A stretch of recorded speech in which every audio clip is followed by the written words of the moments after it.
My name is Johnson, 32 years old, and for most of my life I lived like a ghost in my own family while watching my brother burn through everything that should have been shared between us. This is the story of how I learned that sometimes the greatest inheritance is the one you build yourself. Growing up in our house felt like watching a play where I was always the understudy. My older brother Marcus was the star, the golden child who could do no wrong in our parents' eyes. Every birthday, every holiday, every achievement was measured against what Marcus had done or might do. When he scraped his knee, it was a tragedy. When I broke my arm, it was an inconvenience. The excuses came wrapped in tradition and birth order.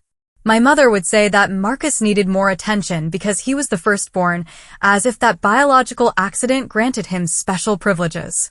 My father explained that the oldest son carried the family name and therefore deserved the family resources. I learned early that questioning this logic was pointless, so I became quiet, invisible, content to exist in the margins of their attention.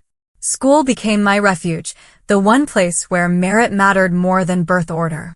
I excelled in mathematics and science, subjects that required logic and persistence rather than charm. While Marcus coasted through his classes on personality and last-minute cramming, I methodically built my understanding from the ground up. My teachers noticed my dedication, but my parents dismissed my academic achievements as expected rather than celebrated. When report cards came home, Marcus's average grades were met with encouragement and promises of rewards if he improved. My straight A's were acknowledged with a brief nod and immediate questions about why I couldn't be more social like my brother. The message was clear: excellence was my obligation, not my accomplishment. The inequality extended to every aspect of our lives. Marcus received a car for his 16th birthday, a decent sedan that our parents claimed was necessary for his social development. When my 16th birthday arrived, I received a lecture about the value of walking and public transportation. Marcus got his own room in the finished basement, complete with a television and gaming system. I remained in the small upstairs bedroom I had occupied since childhood, listening to the sounds of his friends enjoying privileges I could only dream of. Summer vacations were planned around Marcus's interests and schedule. If he wanted to go to the beach, we went to the beach. If he preferred camping, we loaded up the tent and sleeping bags. My preferences were rarely consulted, and when they were quickly overruled if they conflicted with Marcus's desires. I learned to find joy in whatever scraps of adventure came my way, grateful for small moments of beauty rather than expecting grand gestures. When my grandparents passed away, I held on to a small hope that their will might acknowledge my existence.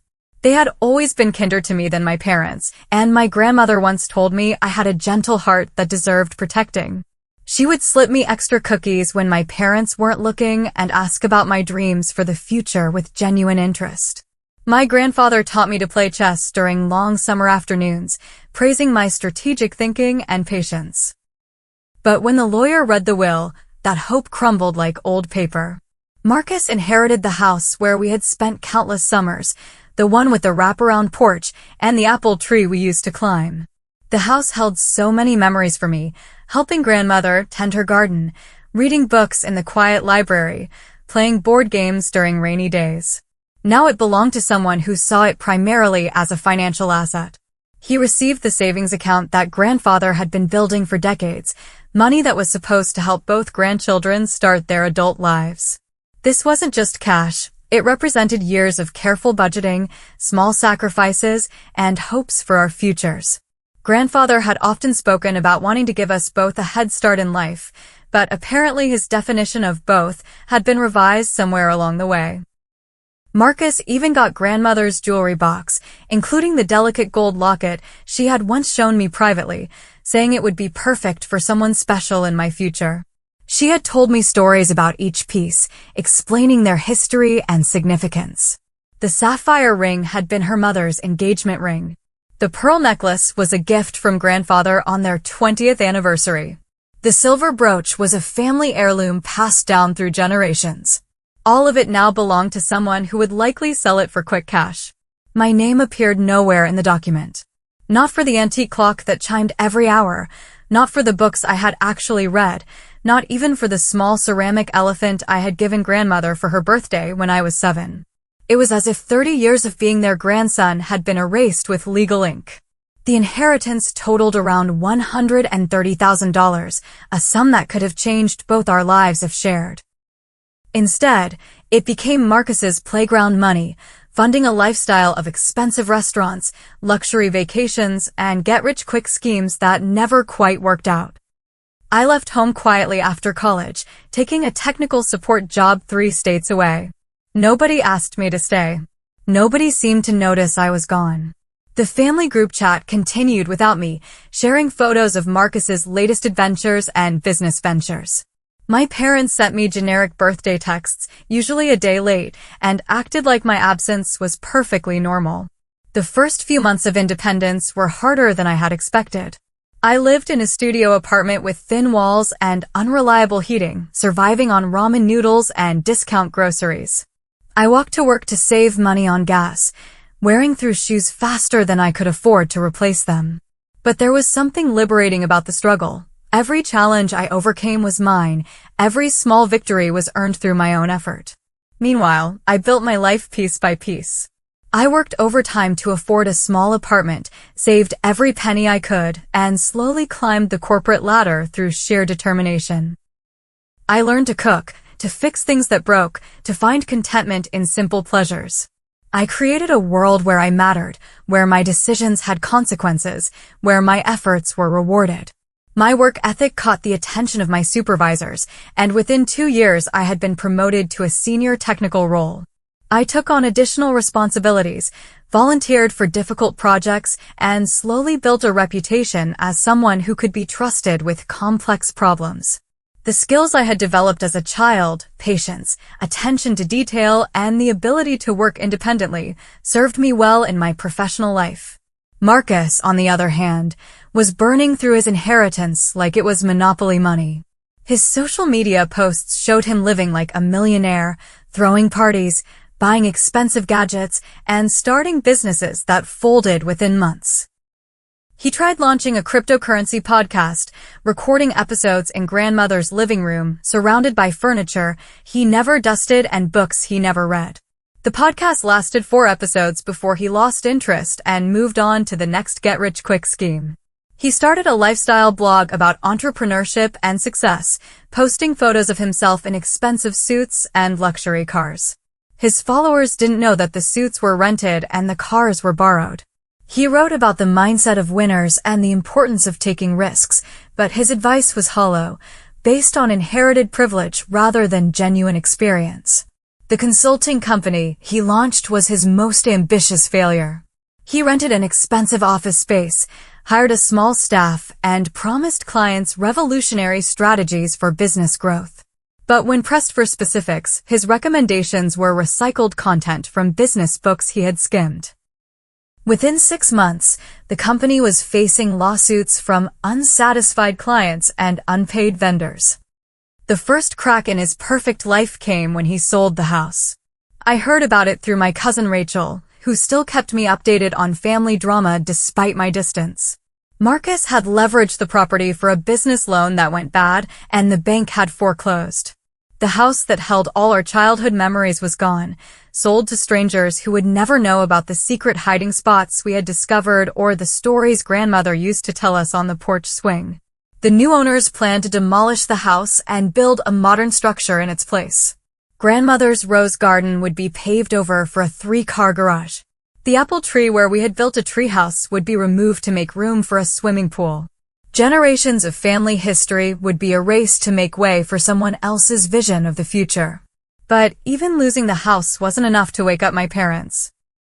They continued enabling Marcus, bailing him out of failed ventures and making excuses for his increasingly desperate choices. When his girlfriend left him and emptied his bank account, they offered him their couch. When his car was repossessed, they let him borrow theirs. They treated his failures like temporary setbacks rather than patterns of irresponsibility. The girlfriend situation was particularly telling. Marcus had been dating a woman named Crystal for about 8 months, showering her with expensive gifts and exotic trips.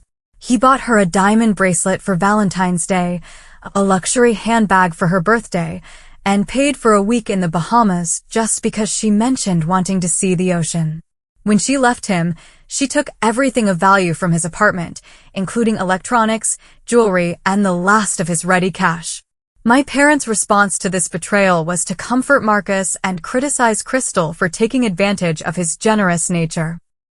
They never questioned why their son was so eager to buy affection or why he had no genuine friends who valued him for himself. They simply added Crystal to the list of people who had wronged their precious boy, never considering that Marcus might have played a role in his own misfortune. The wake-up call came when Marcus appeared at my apartment, looking like he hadn't slept in days. He stood in my hallway, shaking and desperate, asking for help in a voice I had never heard before. This wasn't the confident brother who used to tease me about being too serious. This was a broken man who had finally run out of other people's money. His appearance was shocking. The expensive clothes had been replaced with wrinkled t-shirts and jeans that hung loose on his diminished frame. His hair was unwashed and unkempt, and his eyes held a wild, frantic quality that made me uncomfortable. He spoke in rapid bursts, explaining his situation with a mix of self-pity and desperate hope. He had been living in extended-stay hotels, paying weekly rates that consumed what little money he had left. He had maxed out his credit cards and defaulted on several loans. His bank account was overdrawn, and he had no assets left to sell. The friends who had enjoyed his generosity during the good times had all found excuses to avoid him now that he needed help. For a moment, I felt the old familiar pull to help him. Some part of me still remembered being 7 years old and thinking my big brother was the coolest person in the world. He used to let me tag along when he went exploring in the woods behind our house, teaching me to identify different types of birds and showing me how to skip stones across the pond. There had been moments of genuine brotherly connection, brief glimpses of what our relationship might have been under different circumstances. But then I remembered all the times he had laughed at my struggles, all the family dinners where he got praised while I got ignored, all the opportunities that had been handed to him while I fought for scraps. I thought about the inheritance that should have been shared, the advantages he had squandered, and the years of emotional neglect I had endured while he basked in unconditional approval. I told him no. I closed the door and listened to him shuffle away, probably back to whatever hotel he was staying in with money he didn't have. It should have felt cruel, but instead it felt like the first honest thing that had happened between us in years. I had finally stopped pretending that our relationship was something it had never been. My parents called the next day, their voices heavy with disappointment and expectations. They wanted me to come home for a family meeting to discuss how we could help Marcus get back on his feet. The word "we" was particularly galling, since they had never included me in family decisions when things were going well. My mother's voice carried that familiar tone of barely contained panic that had always emerged when Marcus faced consequences for his actions. She explained that he was family, that families stick together during difficult times, and that I needed to put aside whatever petty grievances I might have for the sake of helping my brother. The irony of her calling my lifelong marginalization petty grievances was not lost on me. My father took a different approach, appealing to my sense of duty and responsibility. He reminded me that Marcus had always looked up to me, that I had always been the stable one, and that it was time for me to step up and be the man he had raised me to be. This rewriting of history was breathtaking in its audacity. Marcus had never looked up to me. I had been stable out of necessity rather than choice, and my father had raised me through neglect rather than guidance. I almost didn't go, but curiosity got the better of me. I wanted to see if they had learned anything from watching their golden child self-destruct. I wanted to know if they were finally ready to acknowledge that their favoritism had created this mess. The meeting was exactly what I expected. My parents sat across from me, their faces carefully neutral, while Marcus slumped in his chair like a deflated balloon. The dining room looked the same as it had during my childhood, with the same china cabinet displaying dishes that were too good for everyday use, and the same family photos where Marcus occupied the center of every frame. They talked about family loyalty, about second chances, about how everyone makes mistakes. They presented Marcus's situation as a series of unfortunate events rather than predictable consequences of his choices. Bad luck, they called it. a rough patch that anyone might experience. They never mentioned the decades of unequal treatment or the inheritance that had made Marcus's mistakes possible. When they asked me to help him, I felt something shift inside me. The anger I had carried for so long transformed into something cleaner, more purposeful. I wasn't the desperate kid begging for attention anymore. I was a man who had built his own life, and I wasn't going to let them tear it down for the sake of their guilt. I told them exactly what I thought. I reminded them of every birthday they had forgotten, every achievement they had dismissed, every time they had chosen Marcus over me. I explained how I had survived and thrived without their help, how I had learned to value myself even when they couldn't. I described the years of loneliness and self-doubt their favoritism had caused, the way their choices had shaped my understanding of my own worth. My mother's response was to accuse me of being bitter and holding grudges. She insisted that they had always loved both of us equally, that any differences in treatment were in my imagination. This gaslighting was familiar territory. Any time I had expressed hurt or frustration as a child, my feelings had been dismissed as oversensitivity or jealousy. My father tried a different tactic, acknowledging that perhaps they had made some mistakes, but insisting that the past was the past and that what mattered now was moving forward as a family. He spoke about forgiveness and second chances, about the importance of blood ties and shared history. He seemed genuinely confused by my refusal to embrace the family narrative of unconditional love and mutual support. Marcus said very little during this confrontation, but his presence was a constant reminder of the central lie around which our family had been organized. He was the chosen one, the favorite, the recipient of every benefit and excuse. Even in his diminished state, he remained the focus of attention, the person whose needs and feelings mattered most. I left that meeting with a sense of completion rather than anger. I had finally spoken my truth, and their response had confirmed everything I already knew. They were not capable of genuine self-reflection or meaningful change. They would continue to enable Marcus and blame everyone else for the consequences of their choices. But Marcus wasn't finished. A week later, my boss called me into his office with a confused expression. Someone had sent an anonymous email to our company, claiming I had falsified my credentials and suggesting I was untrustworthy. The email included personal details that only family members would know, making it clear who had sent it. The email was professionally written but filled with subtle insinuations designed to plant seeds of doubt.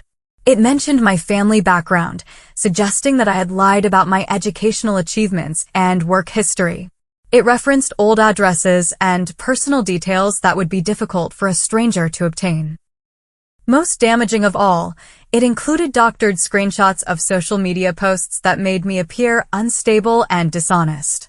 My boss assured me that my credentials were solid and that they didn't take anonymous accusations seriously. But he also warned me that whoever had sent the email wasn't done, and that I should be prepared for more attacks. The realization hit me like a physical blow. Marcus wasn't just desperate anymore. He was vindictive, willing to destroy my career out of spite. This escalation revealed something disturbing about Marcus's character. Throughout our childhood, he had been selfish and demanding, but never actively malicious. Now, faced with the consequences of his own choices, he was lashing out at the one person who had refused to enable his destruction. He was willing to destroy my livelihood simply because I had said no to his demands for help. That night, I sat in my apartment feeling something I hadn't experienced in years. Not anger, not hurt, but a cold, calculated determination. Marcus had crossed a line, and now I was going to show him what happened when you attacked someone who had spent their whole life learning to fight back. I had saved everything over the years, not out of malice, but out of habit. Old emails, screenshots, documents that Marcus had asked me to help him create back when we still talked regularly. I had records of his fake business applications, his fraudulent loan documents, his cryptocurrency schemes that had used family money for illegal investments. The evidence was comprehensive and damning. There were emails where Marcus bragged about manipulating loan officers and investors. There were screenshots of fake financial statements he had created to secure business loans. There were records of cryptocurrency transactions that violated federal regulations. There were even recordings of phone calls where he had coached potential business partners on how to lie to banks and regulatory agencies. I had helped him create some of these documents years earlier, back when I still believed in the possibility of having a real relationship with my brother. He had presented these schemes as legitimate business opportunities, and I had provided technical assistance without understanding the full scope of his deception. Now I realized that my help had made me an unwitting accomplice to his crimes. I compiled everything into a professional report, complete with evidence and documentation. Then I sent it to the bank where Marcus had secured his fraudulent business loan, the one I recognized from old statements I had seen. I signed it with my full name because I was done hiding in the shadows. The response was swift and thorough. The bank's fraud department had been investigating Marcus for months, but lacked the evidence to prove their suspicions. My documentation gave them everything they needed to build a case. Within days, they had contacted federal investigators and initiated a formal criminal investigation. The investigation revealed the full scope of Marcus's deception. He had defrauded multiple banks and investors, using fake documents and false identities to secure loans and investments. He had created shell companies and fake business plans to hide his activities from regulators. He had even used grandmother's jewelry as collateral for loans, selling family heirlooms to fund his increasingly desperate schemes. 3 weeks later, Marcus was arrested for bank fraud, identity theft, and loan default. The local newspaper ran the story with his mugshot and a detailed account of his crimes. The man who had once lived like a king was now facing serious jail time, and all his fair-weather friends had disappeared. The arrest took place at the hotel where Marcus had been staying, in full view of other guests and staff. The arresting officers were professional but firm, reading him his rights while hotel security cleared the area. Marcus offered no resistance, apparently having expected this outcome for some time. His final social media post, made just hours before his arrest, was a rambling message about betrayal and injustice that only served to confirm his guilt. My parents called me dozens of times, their voices desperate and pleading. They begged me to recant my statement, to help them hire a lawyer, to show mercy for the sake of family. But I had learned that mercy without accountability isn't mercy at all. It's just enabling disguised as love. Their calls revealed the depth of their denial and the persistence of their favoritism. Even faced with overwhelming evidence of Marcus's crimes, they continued to paint him as a victim of circumstances beyond his control. They blamed his ex-girlfriend for corrupting him, his business partners for misleading him, and ultimately me for betraying him. They could not accept that their golden child was a criminal who had made his own choices. I blocked their numbers and deleted the family group chat. I erased old photos and messages that connected me to a life I had never truly belonged to. When the story hit the news, I felt no satisfaction, no sense of revenge. I felt free. The aftermath was as predictable as it was devastating. Marcus lost everything that wasn't already gone. His remaining assets were frozen, his social media accounts went silent, and his future was reduced to court dates and legal fees. My parents mortgaged their house to pay for his defense attorney, only to discover that their home was already leveraged from previous bailouts. The legal fees alone were staggering. Marcus's attorney demanded a $50,000 retainer just to begin preparing his defense. Additional expenses included expert witnesses, private investigators, and court costs that quickly mounted into 6 figures. My parents, already financially strained from years of supporting Marcus's failed ventures, found themselves drowning in debt. Through Rachel, I learned that they were selling grandmother's jewelry to pay legal bills. The locket she had wanted me to have, the necklace she had worn to every family gathering, the brooch that had belonged to her own mother, all of it went to auction houses and pawn shops. 30 years of enabling had finally consumed everything they had tried to preserve. The irony was crushing. The jewelry that had been kept in the family for generations, the pieces that held so much emotional significance, were being sold to pay for the defense of the person who had already squandered every other family asset. Grandmother's precious heirlooms, which she had hoped would connect future generations to their heritage, were being turned into cash to fund legal bills for the grandson who had never appreciated their value. Rachel also told me about the toll the situation was taking on my parents. My mother had developed anxiety problems and was taking medication to help her sleep. My father had aged visibly, his hair turning completely gray within months of Marcus's arrest. Their friends in the small town where they lived had begun to avoid them, uncomfortable with the scandal that had engulfed their family. 6 months later, I received a handwritten letter with no return address. Marcus had written it from jail, his usual confident handwriting replaced by shaky, uncertain letters. He didn't ask for forgiveness or try to justify his actions. He simply acknowledged what he had become and accepted responsibility for his choices. The letter was brief and surprisingly honest. Marcus wrote about the fear and isolation of prison life, the constant threat of violence, and the degrading routine of institutional existence.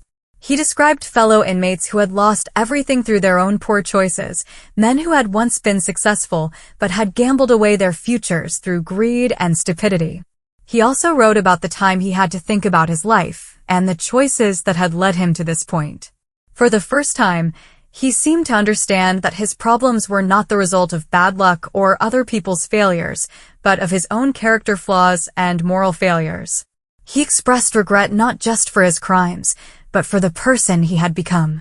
I read the letter once, then folded it and placed it in a drawer with other memories I no longer needed to carry.